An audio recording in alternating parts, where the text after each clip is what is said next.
Kapan seseorang itu menjadi orang yang buruk? Ketika dia sudah merasa dirinya menjadi yang terbaik. Nah, itu ya. Itu kita hindari. Jangan sampai kita sudah berusaha untuk membersihkan hati, sampai-sampai terdetak dalam hati kita, ini loh, saya yang paling baik, yang paling soleh, yang paling pintar di antara yang lain. Assalamualaikum warahmatullahi wabarakatuh. Alhamdulillahirabbil alamin. Wabihi nasta'inuhu ala umuri dunya waddin. Wassalatu wassalamu ala nabiyil mursalin nabiyina Muhammadin wa ala alihi wa ashabihi ajma'in. Amma ba'd. Hadirin wal hadirat rahimakumullah. Puji syukur kehadirat Allah Subhanahu wa taala yang Maha Ghafur atas segala limpahan nikmat dan karunia-Nya kepada kita, sehingga sampai saat ini kita masih diberikan nikmat iman dan Islam. Sholawat beserta salam semoga tercurah kepada junjungan kita Nabi Agung Muhammad Sallallahu Alaihi Wasallam, satu Nabi yang ummi, Nabi yang menjadi uswah hasanah kita, suri teladan kita. Mudah-mudahan kita semua dapat berittiba', mengikuti sunnah-sunnah beliau dalam kehidupan kita sehari-hari. Hadirin wal hadirat rahimakumullah. Mudah-mudahan Bapak Ibu semuanya, Mas-mas, Bapak semuanya senantiasa diberikan kesehatan, murah rezeki, murah sehat, ya, murah menuntut ilmu dan lain sebagainya. Dikabulkan segala hajat insyaallah. Hadirin, mari bersama-sama kita simak, kita tadabbur bersama hadis Nabi Muhammad sallallahu alaihi wasallam di dalam kitab Al-Arba'in An-Nawawiyah, hadis yang ke-27. Bismillahirrahmanirrahim.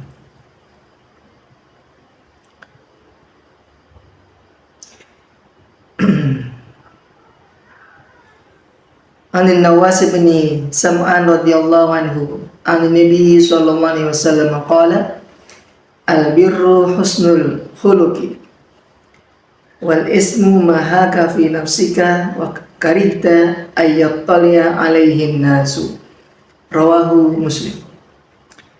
Wa Bisata bin Ma'bad qala ataitu Rasulullah sallallahu alaihi wasallam faqala jita tas'alu 'anil birri wal ismi qultu na'am qala istafti qalbak al birru matma annat ilaihin nafsu wa tama'anna ilaihil qalbu wal ithmu ma haka fi nafsi wa taraddada fi sadri wa in aftaka an-nasu wa aftuk. Hadisun hasan. Hadis ke-27 dari An-Nawas bin Sam'an radhiyallahu anhu dari Nabi sallallahu alaihi wasallam. Beliau bersabda, al-birru adalah husnul khuluq. Bir, kata-kata bir, kebaikan ya, adalah akhlak yang baik. Sedangkan ism, dosa, adalah apa yang menggelisahkan dalam dirimu.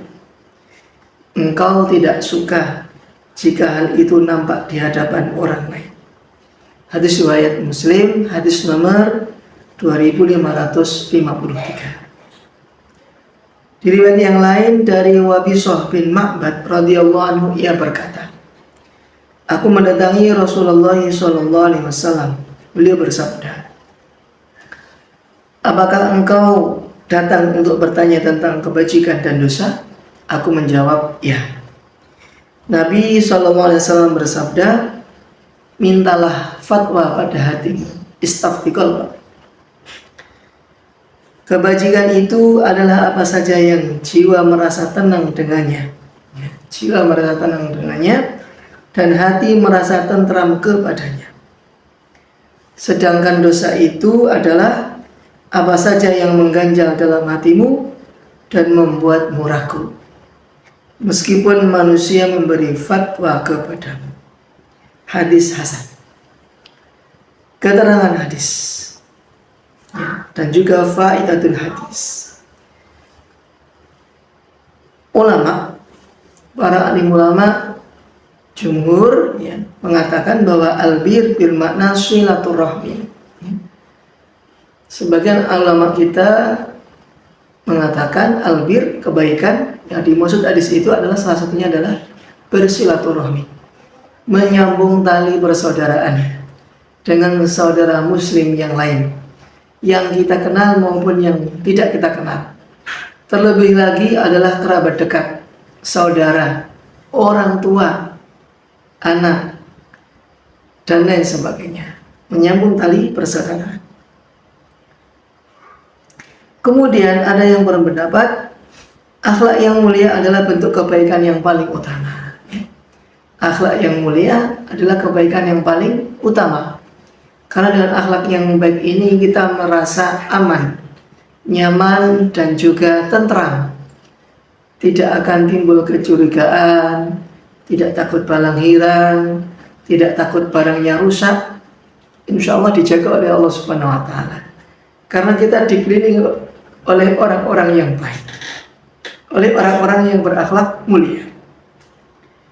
Kemudian ada yang mengatakan husnul khuluq, akhlak yang mulia adalah berakhlak sesuai dengan syariatullah, dengan jalannya Allah Subhanahu wa Ta'ala, dengan perintah-perintah Allah Subhanahu wa Ta'ala. Apa yang difirmankan Allah dalam Al-Quran, apa yang disabdakan Nabi dalam Al-Hadis, kemudian dijadikan pedoman hidup sebagai jalan untuk kehidupan, itulah yang dinamakan akhlakul karimah, suri teladan yang baik. Selanjutnya, menurut Ibnu Taimiyah rahmatullah alaih, bahwa albir, kebaikan, adalah ketaatan pada Allah Subhanahu wa Ta'ala dalam bentuk zahir maupun batin. Jasadiah kita taat kepada Allah Subhanahu wa Ta'ala, rohaniyah juga taat, tidak berpaling. Nah, ketika jasad dan rohani ini bersatu padu, mendalami ketaatan pada Allah Subhanahu wa Ta'ala, ya, Ibnu Taimiyah mengatakan itu adalah sebuah albir, kebaikan yang timbul dari dalam diri seseorang. Kemudian hadirin rahimakumullah, ada yang mengatakan juga albir di sini kebajikan adalah lawannya uquq. Uquq itu durhaka. Bir itu patuh, taat, berbakti, kebaktian. Sehingga muncullah istilah birrul walidain, berbakti kepada kedua orang tua. Lawan katanya, antonimnya adalah uququl walidain. Nauzubillahi min dzalik. Durhaka kepada orang tua. Ketika seseorang berbuat birrul walidain, dia memuliakan kedua orang tuanya, maka rezekinya dimudahkan oleh Allah Subhanahu wa Ta'ala. Terhindar dari mara bahaya, terhindar dari fitnah-fitnah. Tetapi ketika seseorang sudah uququl walidain, durhaka kepada kedua orang tuanya, alamat keberkahan rezekinya dicabut. Akan datang kesusahan dalam hidupnya, mendatangkan laknatullah, laknatnya Allah Subhanahu wa Ta'ala, dijauhkan dari orang-orang soleh.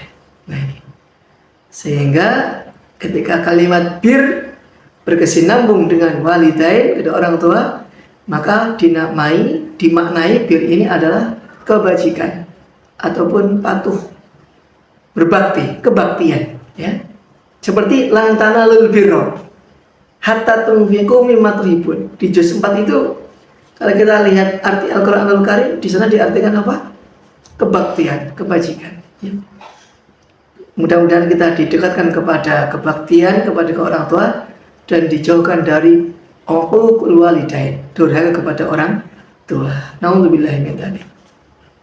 Yang masih punya orang tua lengkap, terutama diri, berbaktilah sebelum keduanya tidak ada.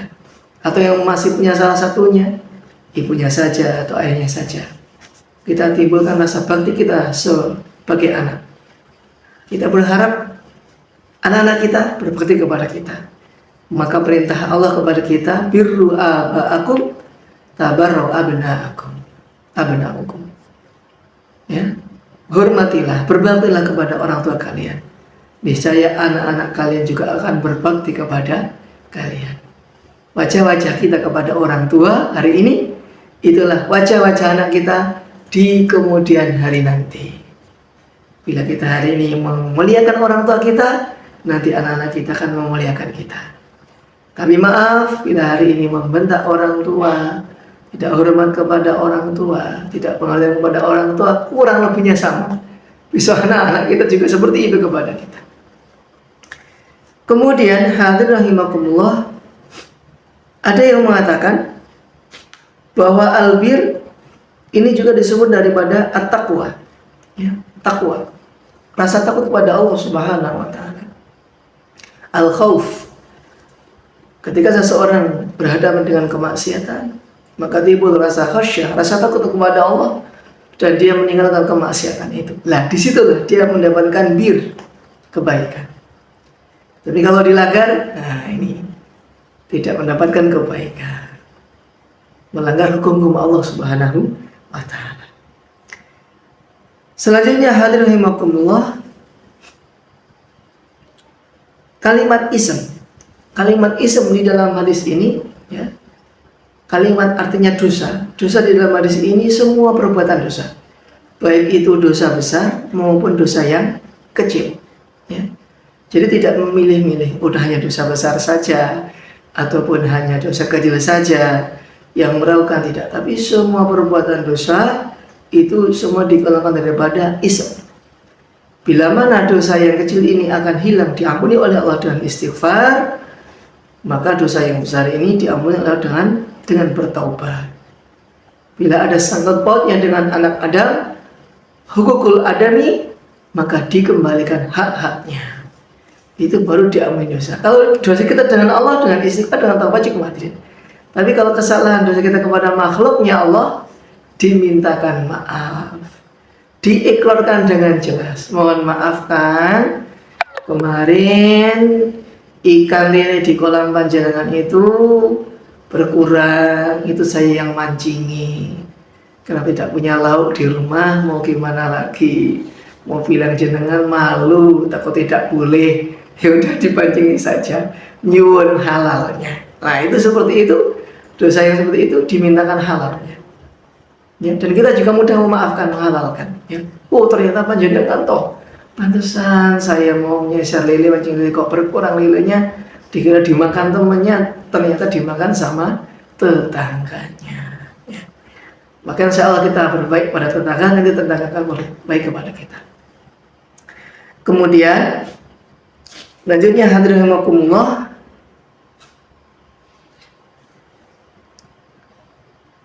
Allah Subhanahu wa taala menciptakan seseorang ini mempunyai fitrah.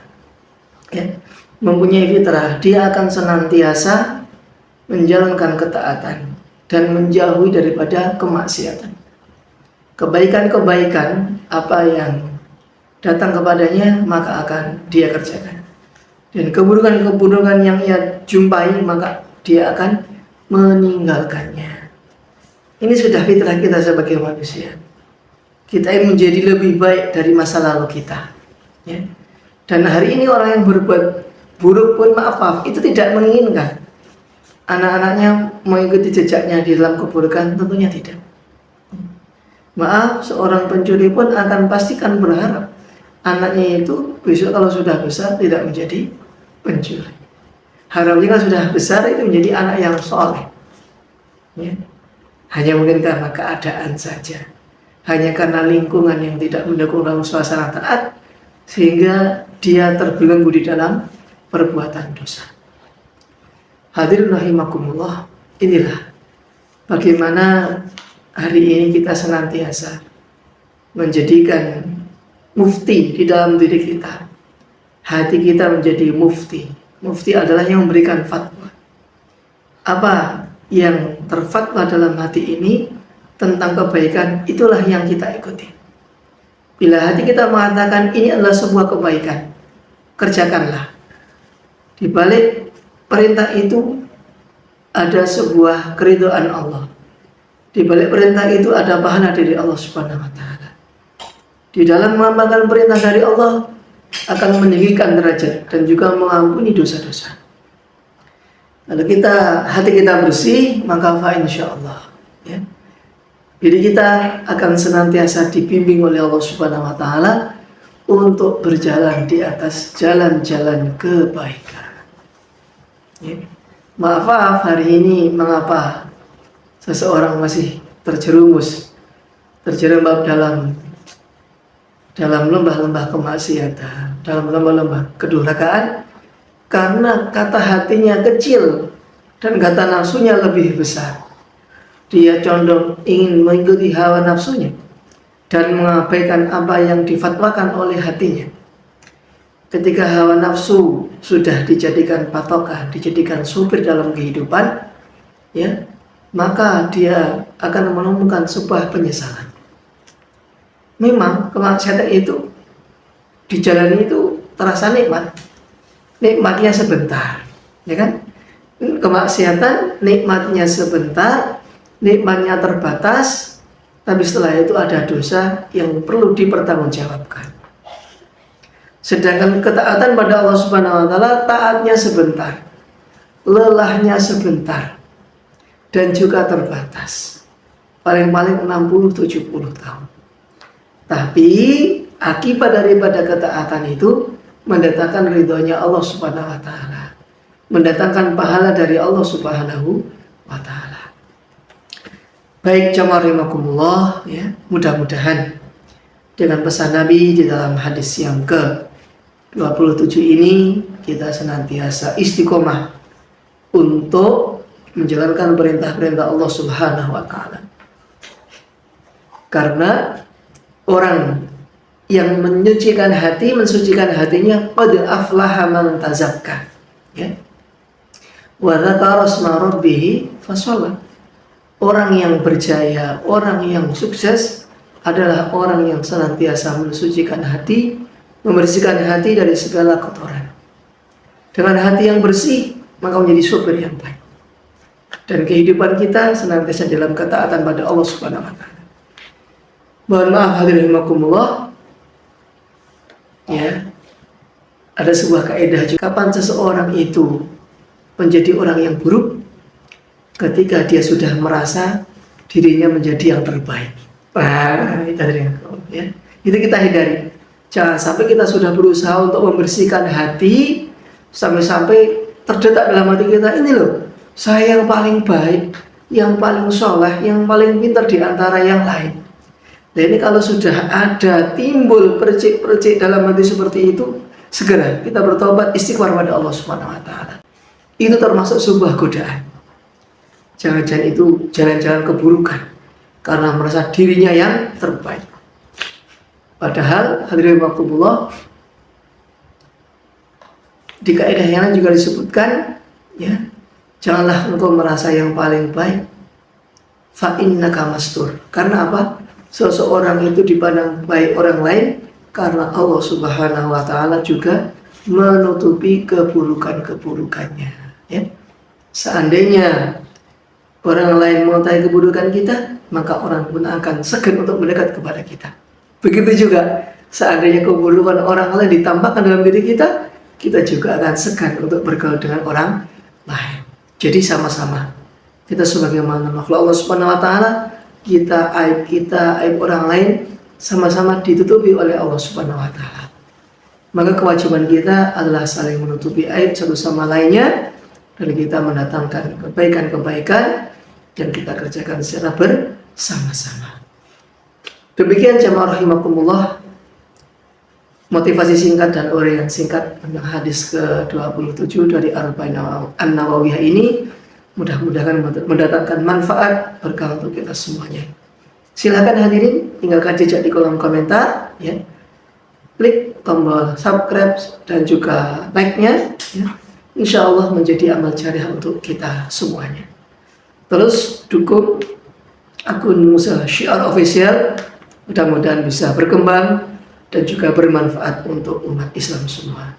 Bila huna, fastabiqul khairat. Wassalamualaikum warahmatullahi wabarakatuh.